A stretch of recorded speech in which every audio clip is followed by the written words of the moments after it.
So, welcome to this course, and today's class we are going to talk about the third hazard. In the Fatal 4 we have discussed about fall hazards, concrete demolition as an operation with regard to fall hazard. Then we have discussed about cave-ins. Excavation is where you will see cave-ins tremendously, and along with the cave-ins we also have discussed confined spaces as part of tunneling operation. So, now in continuation with that series, now the next one is struck by or caught in between. There is a slight difference between struck by and caught in between, which is what we will see today, and again one or two operations where this is seen tremendously will be material handling and crane operation. So, material handling and piling we will discuss today's class, and crane handling with the hazards with regard to cranes and safe operation with cranes we will discuss in the next lecture.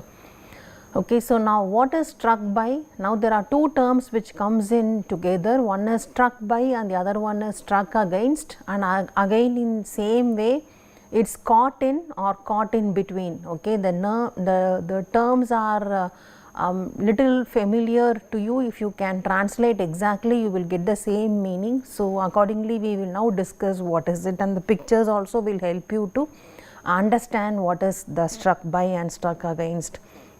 Struck by injuries are produced by forcible contact or impact between the injured person and an object or a piece of equipment. When a worker's injury results from being struck against an object, it is referring to a worker hitting on an object. Okay. So, worker will not go and hit. For example, there are instances when the worker is hitting against an object. For example, a worker may be injured if he is running over into an overhead pipe or corner or vehicle or with another person and so on. Struck by are generally with regard to falling objects, flying objects, rolling objects which are on the floor and starts without, when you do irregular stacking of objects, then it starts rolling away, and with regard to material movement in the site, swinging, all these can be resulting in a struck by accident. Okay. So, this hooks, all these lifting rigs, rigging operations which we will elaborately see in the next class are all examples for struck by accidents. Now, what is caught in? According to OSHA, caught in or between hazards are defined as injuries resulting from a person, maybe he squeezed in between or caught or crushed or compressed between two or more objects. Okay. So, especially with the vehicle movement or when the vehicle is in operation, you try to repair or do something, then you accidentally you get caught in or between these hazards. Okay. So, caught in or between hazards, caught in is caught between two things and between is in between two objects. For example, a wheel and a wall. Okay. The worker leg is caught between. Or cast when a worker is compressed between or gets caught in equipment or object. It includes when a worker is killed by getting caught, struck or crushed from material, equipment or even from a collapsing structure. Okay, especially in a disaster collapse it can happen. Now, as I told, so we will discuss about the caught in between and struck by or struck against hazard with regard to material handling in the construction sites.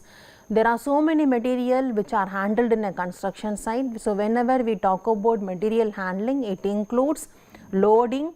Okay, so primarily loading onto the trucks, then handling in the site, primarily fabrication and then unloading in the site. Okay, so loading, handling, unloading, disposal and storage, okay, and usage. So, all these primarily will be comprising in terms of material handling. So, material handling is a common term which we generally use to cover up all these different tasks, okay, with regard to materials. Now, what are the materials which are generally handled in the site? So, there are lot of raw materials and also processed materials.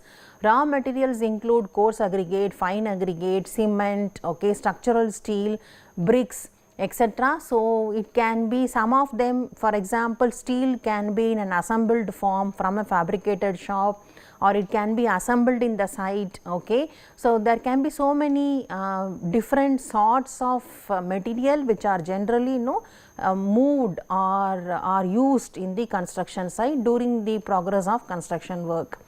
And apart from this, you also have carriage of lot of consumable items like diesel, paint, timber, glass and so on, which are also used and consumed in the process.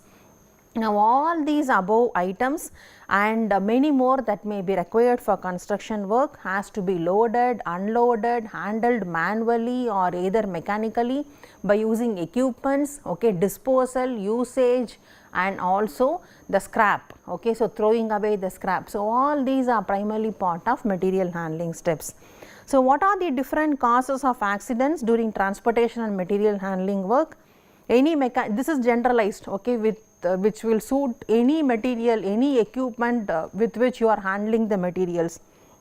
Mechanical fault in the vehicle, operator is inattentive or inexperienced, operator takes chances while negotiating through narrow space or crowd, wrong handling of heavy material or hazardous material, or stacking of material in unsafe stacks and not in equilibrium. Okay. When you are piling up the material, it should be tapering on the top. Okay. You have to pile it up like that, so that it is not actually falling off, or it should be towards the center and the equilibrium has to be maintained. Okay. So that it will not be staggering and falling down.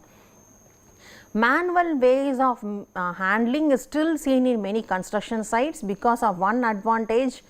Maybe I can say there are two advantages. There are surplus a number of unskilled workers who are in the site, with whom you can actually do a very cheap and economical way of material handling in construction sites. The other advantage is manual handling is in a way safer compared to mechanical way of handling. When you say mechanical way of handling, you can think of forklifts, you can think of crane or even any other excavating equipments that are available in the site, through which you can still handle the materials in the site. And in some construction sites, conveyor belts are also used for carriage of materials, okay, especially for cement, concrete and so on. So, lot of these equipments or mechanized means of material handling are all feasible in construction site, which will be faster, quicker. You can also ignore or eliminate the ergonomics hazard, or maybe the workers are exposed to cement, handling cement or concrete. So, you can eliminate all those ergonomic hazards and other chemical hazards with regard to those substances. You can still eliminate, but the one issue is you have to be very careful on when it comes to safety precautions. Inside the premises of big or large construction sites and fabrication shops, you may have to handle lot of bulk quantities of materials every day, and it becomes necessary to install mechanized material handling systems, which will add to the efficiency in a material handling job. I told the pros and cons of material handling manually and also mechanical means.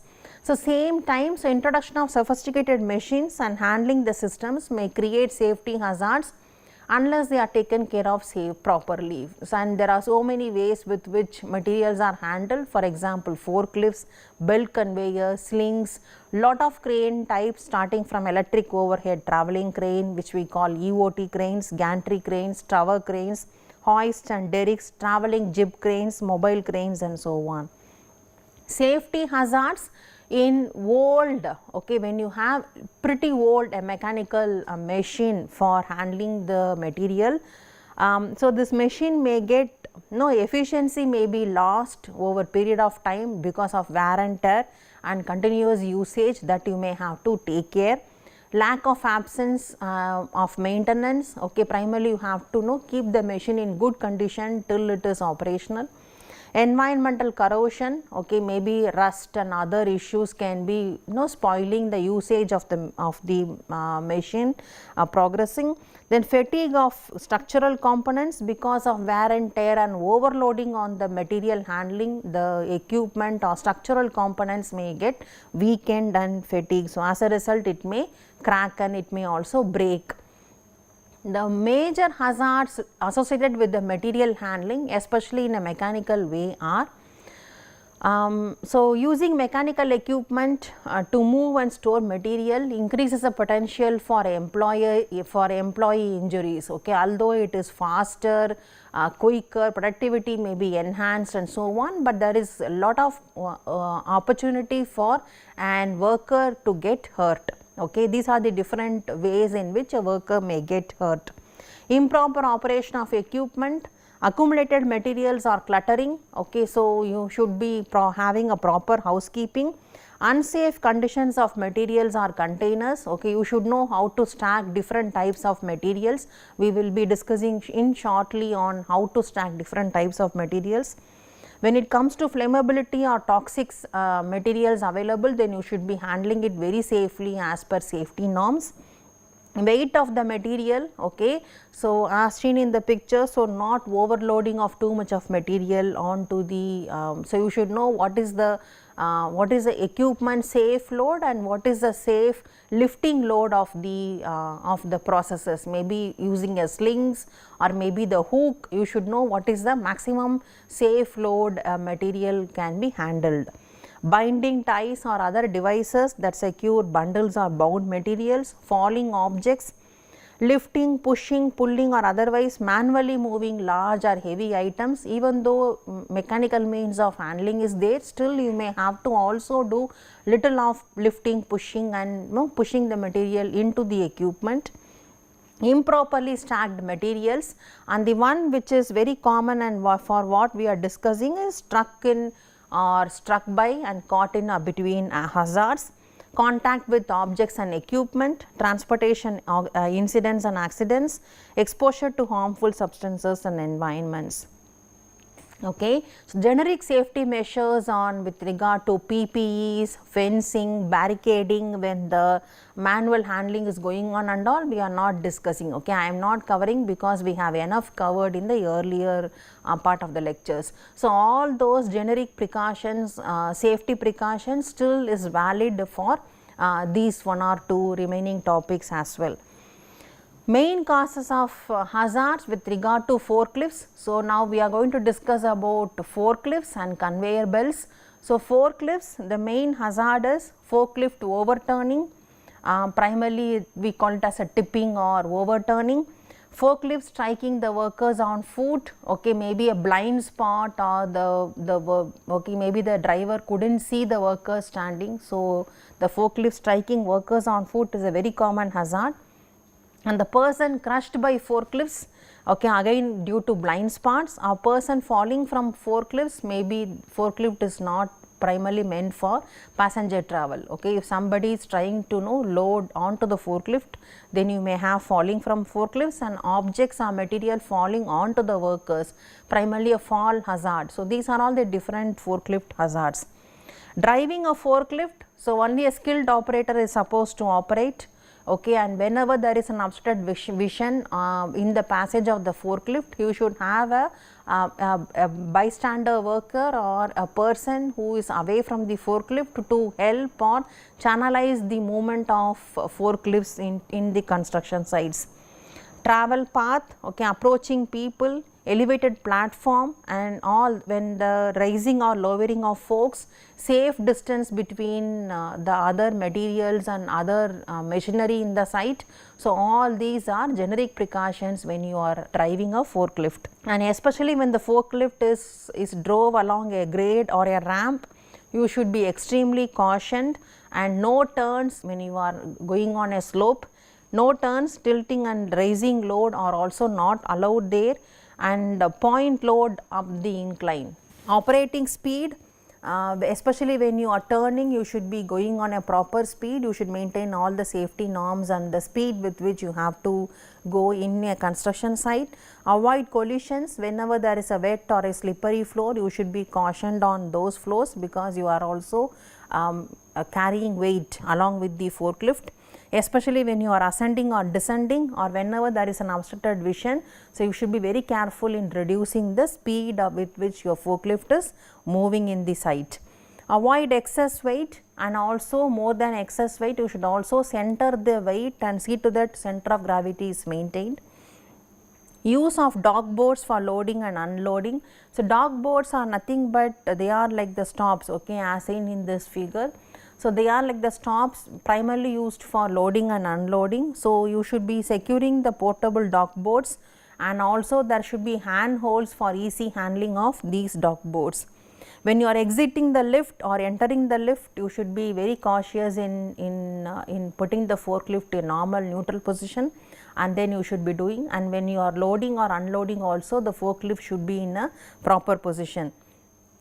Riding the forklift, no extra passengers are allowed. Even there is an exception for unloading or for movement of these material, then a seat should be provided for the extra passenger, and otherwise no extra passenger is allowed inside a forklift. Avoid struck by or crushed by. Don't jump from an overturning forklift. Stay with the forklift truck only, and hold on firmly, especially when it is about to overturn, and then try to get down from the direction opposite to the overturn, so that you are safely away from the forklift. Some of the posters are given here for forklift safety. Never pass loads over people. Okay, so when there are people movement, you should not be moving the forklifts in that position. Pedestrians are not allowed to cross. There should be no crossing over with the pedestrian crossing and the forklift crossing. No passengers on the load or even on the bare forklift, and lift workers one in an approved work platform. Okay, so this we have discussed earlier also. Forklift is not like a suspended scaffold for the workers to work, unless it is meant for and designed for that. Okay, so that adequate safety precautions are all maintained. For example, there is a guardrail and all provided for the forklift, so that the worker is able to work. If the load is blocking a view, you should have a spotter to guide you as to how to proceed in a safer direction. So, forklift safety again, so always keep it slow, and whenever you are moving in a congested sites, and face your load uphill, and when you are going downhill, you should travel in a reverse. So, always a load should be pointed only in the upward direction. Do not travel or turn with a raised load. So, always the load should be lowered when you are turning or traveling, because it may also tend the forklift to tip over. Be careful of rear end swings. Okay, so all these we have discussed here. So, these are some of the precautions with regard to forklifts. Now, let us discuss about conveyors. When using conveyors, workers may get their hands caught in. This is a common hazard we see in many of the conveyor belt accidents, where the conveyor medium runs near the frame or over support member. So, when the workers are trying to load or unload the material, especially onto the conveyor belt, their hands get caught between the conveyor belt and the load. The workers also may be struck by material falling off the conveyor when the conveyor is not loaded with the material in a stable or stacked manner. Then obviously you may have rolling over objects, okay, which may fall on and struck the worker, or they may also get caught in the conveyor and drawn into the conveyor path as a result, if the conveyor belt is moving in a little more than a normal speed. Precautions: install an emergency button to stop the conveyor at the employee's workstation, and prohibit the employees from riding on a materials handling conveyor. Provide guards where the conveyor pass over work areas to keep employees from being struck by or falling materials. Install emergency stop cables that extend the entire length of the continuously accessible conveyor belt, so that the workers can try to stop whenever it is required. Ensure appropriate personnel inspect the conveyor and clear the stoppage before restarting the conveyor that has stopped previously due to an overload. And this is primarily called a screw conveyor. So, this screw conveyor has to be completely covered. Screw conveyors are used for handling cement in the construction sites, and especially in the loading and unloading or discharge points, this screw conveyors has to be completely covered to prevent all the hazards. Okay. Safety while stacking materials. So, stacking materials can be a very serious potential for struck by or falling objects or caught in between hazards.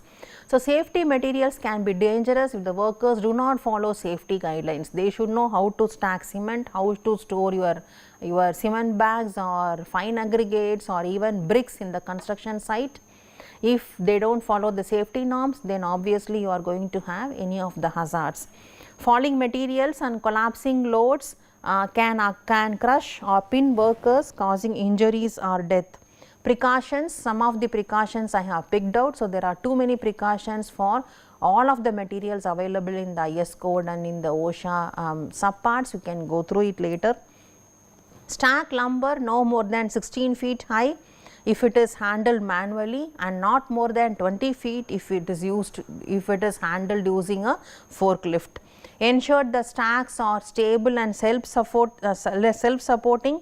Do not store pipes and bars in racks that face main aisles to avoid creating a hazard to passers by. And when removing the supplies, always when you are stacking the material, you should always allow movement of the worker without disturbing the stacked loads.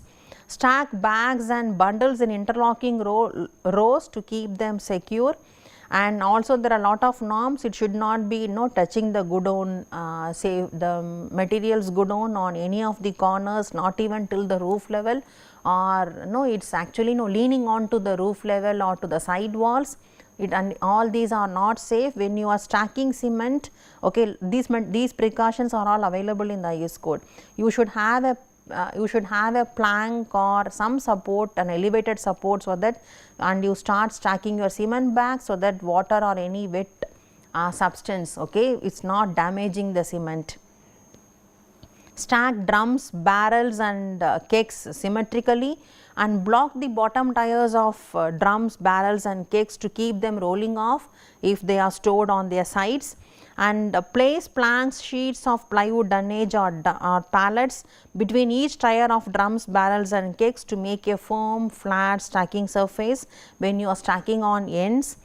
And check the bottom tire of drums, barrels and kegs to prevent shifting in either direction, especially when you are storing 2 or more tires high. Paint walls or posts with stripes to indicate the maximum stacking limit, so that it is easy to identify for quick references. You need not check the height each and every time. Observe height limitations when stacking materials, and when you are putting lot of posts or painting it, so that it is very visible as to what is the maximum limit of stacking a material. And stack loose bricks not more than 7 feet height, and more than 4 feet high you should start tapering down. Okay. So, after 4 feet you should start tapering, okay, leaving half a brick and width, so that it is not actually falling down and creating a struck by hazard, fall hazard. Transportation of materials. So, during transportation also there are a lot of precautions you may have to follow. So, this transportation can happen most often in a site with the help of dump trucks or trailer. Site specific safety factors, you should always think of what is the type of material to be transported, choice of appropriate transport. So, depends on the type of material also, condition of the road and the efficiency and training of drivers. So, these will decide the load limit and the type of material and the choice of the equipment as well for transporting materials. Also, you should also note down wear and tear of tires. So, wear and tear can happen due to continuous abrasion with the road surface, because the wheels are moving along road. So, there can be friction which can happen, and also due to fatigue, especially when you are loading up the trucks or your trailers too much more than the normal capacity, the equipment may have lot of fatigue, blistering, overloading, overheating of the tires can also happen. Okay. And when you are moving along electrical supply lines, telephone lines and water supply lines, these may come along the roadside, and you should be knowing that they are not protected always. So, and you cannot be taking care of those protections. So, you should be carefully driving when you are transporting the materials along the road. Okay. And when you are handling the equipment using equipments like clamshell or any other cranes or something, you should also keep in mind of the overhead clearance with the electrical power lines and so on, that also has to be checked. Now, next operation is primarily called piling. So, we will discuss about the pile driving equipment. So, mechanized piling rigs. So, this is primarily a crane mounted piling rig, okay, which is used to drive a pile beneath the soil for foundation.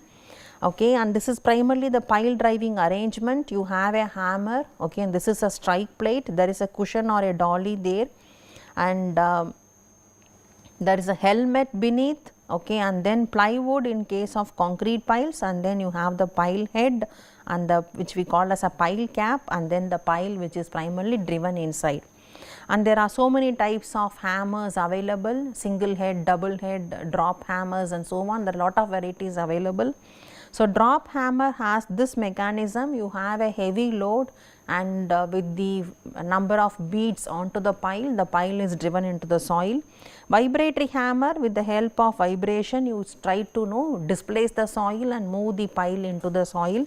The other one is a pneumatic hammer. Okay. Now, we will discuss about the pile drivers, and this is a complete crane mounted pile setup. Okay.